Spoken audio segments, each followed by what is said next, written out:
Yeah. You remember those old books, Choose Your Own Adventure? Yes. Yeah, having a bike is like that. Oh yeah, 100%. Yeah, it's not linear. It's totally pick your own route, pick your own ride at your own pace. Yeah. So introduce yourself. Tell us who you are. User handle. And one thing interesting about you. Sorry. One thing interesting about you. Oh god. My name's Clayton, so I go by Moto C Wags on Instagram. So if you see me out in public, just come say good day. I'm a friendly guy. I don't bite. So something interesting about me is just I'm generally a good dude, and I've got a lot of mechanical knowledge. So if you want to come and pick my brains about how to do bike maintenance, just ask me a question. I'm happy to oblige. All right, cool. So Clayton's the guy to see about bike maintenance and bike stuff in general. So Clayton, the idea behind Under the Helmet is to get to know the rider personalities of Perth. Yeah.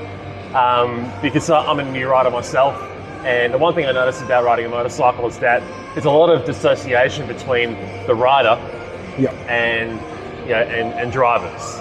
So in a car, you can see the driver, you can see their face, but under the helmet, we wear a dark thing like this, a dark thing like this. So there's disassociation going on with the personality behind under the helmet. So the idea behind the series is to really attach a personality to the rider, and the idea of raising awareness about motorcycle rider safety as well. So tell us about your take on motorcycle rider safety and what that means to you. And we hear this advice all the time: is ride your own ride, and don't try to keep up with someone who's obviously more skilled than you. Just take your time, go at your own pace. Yes, what you're seeing on social media compared to real life, expectation does not meet reality. So it's just, it's easy to go on Instagram and go, oh, this guy's ripping 180 miles an hour, down. I can do this. It's like no, it's like just take your time, learn to ride, hone your craft, hone your skills, and then if you want to go a little bit faster, go to a track day. You'll pick up so much more from a track day than you will have, say, last year riding. And then you'll bring those skills to the road, and you go, oh, okay, so I can now improve upon this. And intuition too is you'll see things happen before they happen, and that comes naturally over time. So the longer you ride, the more it go, oh, I see this car pulling out, I'm going to slow down, and it happens before you know it. So you mentioned that intuition. A lot of the people that I've interviewed have called it the spidey sense. It's very hard for a non-rider to understand that concept. I mean, because riding in the car is very passive and very reactionary. So what does it mean to you to have a spider sense when you're riding a motorcycle? Big time. Like, even if I jump on the bike and my gut's saying, hey, something's going to happen, or something may potentially happen, you get that gut instinct where you go, you know what, maybe I'll just going for a ride on this. So I mean, we saw it this morning on the way here. What's the strangest thing you've seen on a motorcycle? Not the strangest, but I have seen one of the most disgusting things I have seen on a bike was we were on the road, just outside of a service station, watching a couple have a full-on punch-up in the car, like a full-on domestic. So that was probably one of the most disgusting things I've seen. Not weirdest, but one of the most disgusting, where it's just unnecessary. Hey, you're having a fight, just stop, walk away, get your distance, calm your stuff. Now, husband and wife are full-on throwing punches in the car. Far out. Yeah. It's probably one of the most disgusting things I've seen. So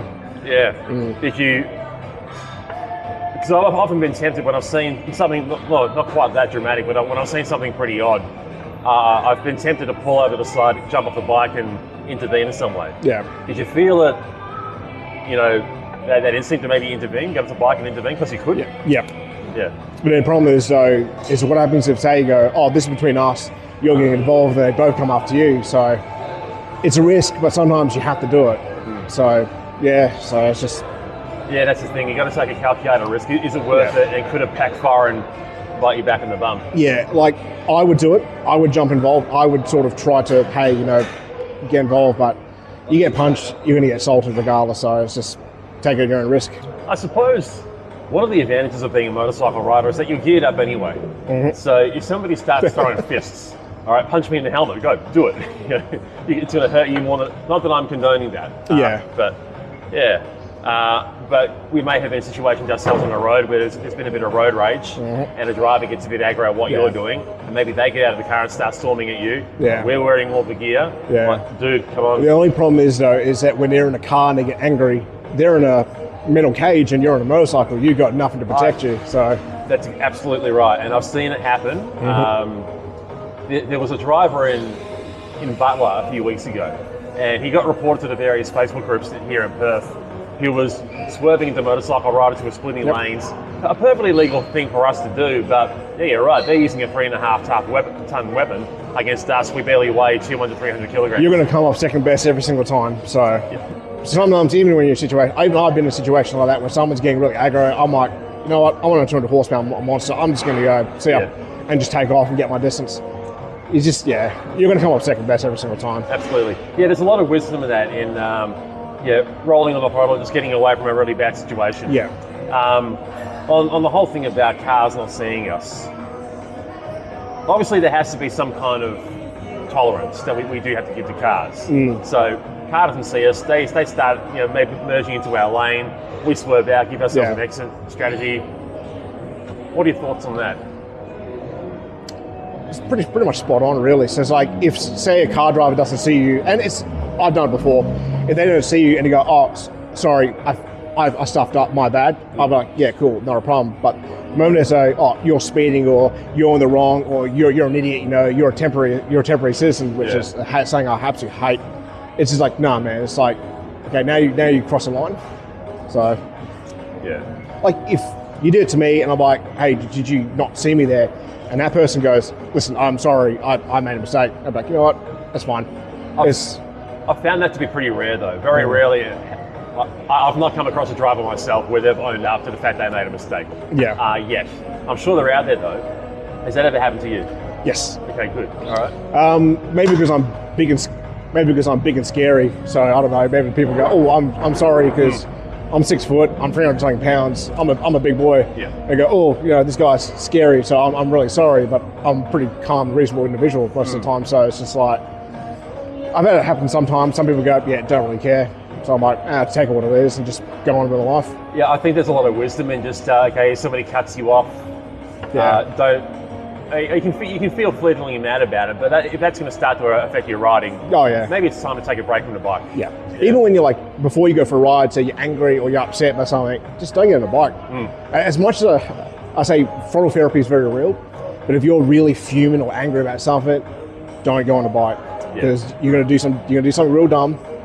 And it's going to bite you in the ass. Yeah, I live near Wanneroo Road, and there are a lot of, you can hear a lot of breaking hearts on Wanneroo Road at 2 o'clock, 3 o'clock in the morning, I'll put it that way. How long ago did you start riding? About 2.5 years ago, give or take. Yeah, and what motivated that? All right, so about 3 years ago, I was in a relationship where I got cheated on. So before the relationship sort of went like pairs up, I'd already bought a bike with the intention of getting my motorbike license at the time, but work, life was getting in the way. It's just kind of like, I'll do it, but I'll do it at my own sort of pace. So my relationship with my partner at the time was, he moved into my place and we were living together. And for the first 2 months, it was really good. Getting a bike license was like on the back burner. I was like, nah, it's just more important stuff. Work, life, spending time with the partner, all that kind of stuff. Then probably the last 2 months of our relationship, I started to notice different changes in my partner's behavior, where he became more distant, became very secretive of his phone, just, there's certain things that it's like, hey, it sort of piques your interest a little bit. So I thought, well, there's no point jumping to a conclusion. Let's just play it smart and let's just keep an eye on sort of things. And let's just see how it goes. Maybe I could just be overthinking it. Unfortunately, my gut instinct turned out to be absolutely true. Yeah. Because the last week of our relationship was a Sunday morning, sitting on my couch, my partner turned to me and goes, I want an open relationship. Like out of nowhere. Wow. And I just remember sitting there and my heart just sank and I didn't know what to say, what to do. I just went, this is just a complete gut punch. It came out of nowhere. Like my gut was saying, hey, something's up. And then the day it actually happened, it just went, oh man. So I grabbed my keys, got my car. I said, I'm going to go for a drive for a couple of hours. I don't know how to process this. I drove off, came back a couple of hours later. I decided to end the relationship there because, like I said, my gut instinct and then getting some advice from my parents, we become incompatible at that point. So with anyone who had some kind of self-respect, I ended the relationship. So about a week after my ex had moved out of my place, I'm sitting at home and I'm in a really bad place where my self-esteem took a hit. I was feeling a little bit down. I didn't really know how to go about it because being in a house when you've got history together, it was like my mind was like going to places where I didn't want it to go. And I got a text message from my cousin. He goes, I understand the situation you're in, but you need to go out there and you need to focus on yourself. Either pick up a new hobby or go to the gym, and just give yourself a little bit of self-love. And I thought, no, that's 100% correct. So I got a bike in the garage. I want to get my license. I said, I need to win. Go get a bike license. I made that my number one goal. 8 weeks later, I got my license, and I just went out there and started riding. So that's how I got into riding bikes. And it's been the best decision I've ever made. I've heard this so often with people who've gotten on the bike, you know. I mean, for me, it might be a classic, midlife crisis, but I don't want to go into that. Oh, there's no such thing. Well, when's midlife? Yeah.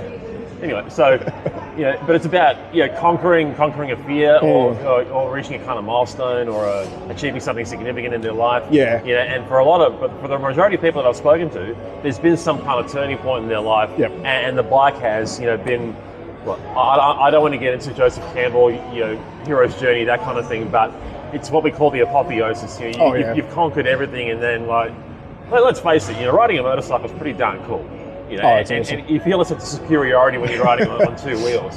And so for a lot of people, that is the apex of their life. Yeah. And continuing to do that, is the reminder of the heartbreak, the failure, and all the bad shit that happened before that. Yep. And jumping on the bike is, this is it. This is a reminder of I'm a winner.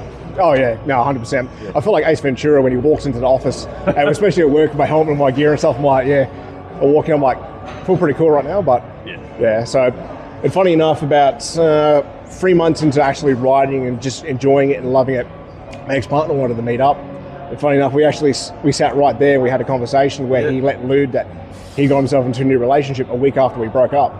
So I went, cool, I got the closure I wanted. I grabbed my gear, I got my helmet, I walked up, jumped on the bike, went for just a black anywhere I wanted to. Went down Mounts Bay Road through the city, took a bit of a detour, went home and was chilled. I'm like, you know what, that was great. Got the closure, and I went for a bike ride. Oh, it was perfect. Just about, it was literally riding off into the sunset. That's it, yeah. Shaking the dust off your sandals and off into the sunset, like a modern day cowboy. Mm-hmm. Yeah, incredible. Let's talk about something a bit more practical. Shoot. Motorcycle rider safety, new riders getting into motorcycle riding. I knew what it felt like for me, learning how to ride a motorcycle. Mm-hmm. But then there was all the safety things, the technical things, the skills that you have to learn. Yep. What advice would you give to someone learning to get into the hobby, starting to get into the hobby? Go at your own pace. Now, understand that there is what you see on social media and what you see in real life. Obviously, really do not equate. I keep seeing all the stuff on social media of like, oh, hey, I'm going to go, hoon, I'm going to do wheelies, I'm going to do 300 kilometers an hour, I'm going to lane split like 200. Don't follow any of that advice. Just learn how to ride, hone your skills, and just go at your own pace. And people go, oh yeah, you should be able to do this, within like X amount of months of riding. There is no set template of what you need to know. It's just go at your own pace. Some people learn really quick, some people learn really slow. It's just wherever you fall on that line, you just do what you feel comfortable. Yeah. Speaking of learning at your own pace, all right, let's talk about your learning experience. What was the hardest skill for you to master? Oh, I know what mine was. That's actually really hard because I actually had a relatively easy riding experience. I picked it up relatively quick, so I probably would have to say bike maintenance, actually. Bike maintenance? Yeah, because when you look at cars are still maintenance heavy, but the less you have to do to them. Yeah.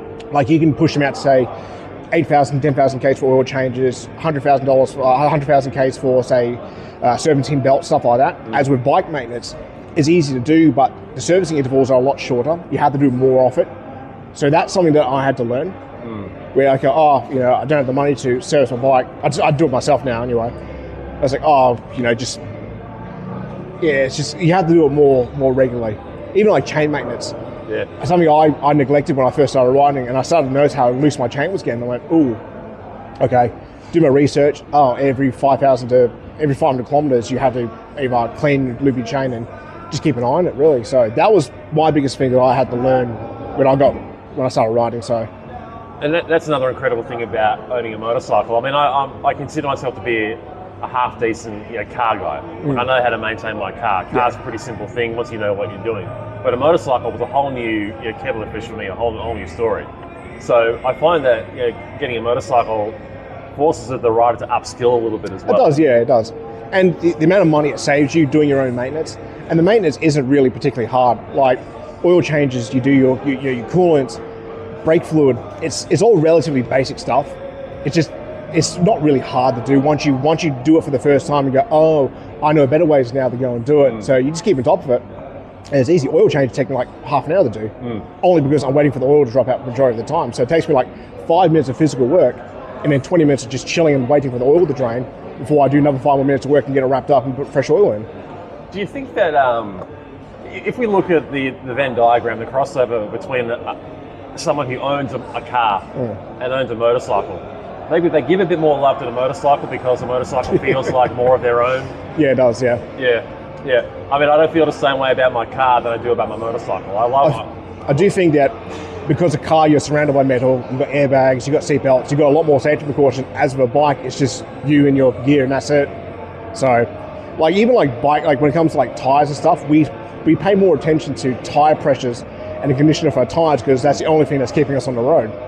And we maybe do it subconsciously. We go, oh, this is a bit cracked. I have to go get it replaced, or my tires are over 5 years old. I definitely need to get them swapped out. So, because all that's keeping you on the road is tread about that wide. Not even that. Like 20-cent piece worth of like rubber patch on the road. That's essentially keeping you on the road. Yeah. It's just a straight line. That's it. Cool. Well, Clayton, it's been a pleasure chatting with you. Likewise. All right. And so Instagram handle is Moto Seawags. Moto Seawags. Give them a follow on Instagram, guys. And if you want to be part of the Under the Helmet interview series, slide onto my DMs and we'll take it from there. Awesome.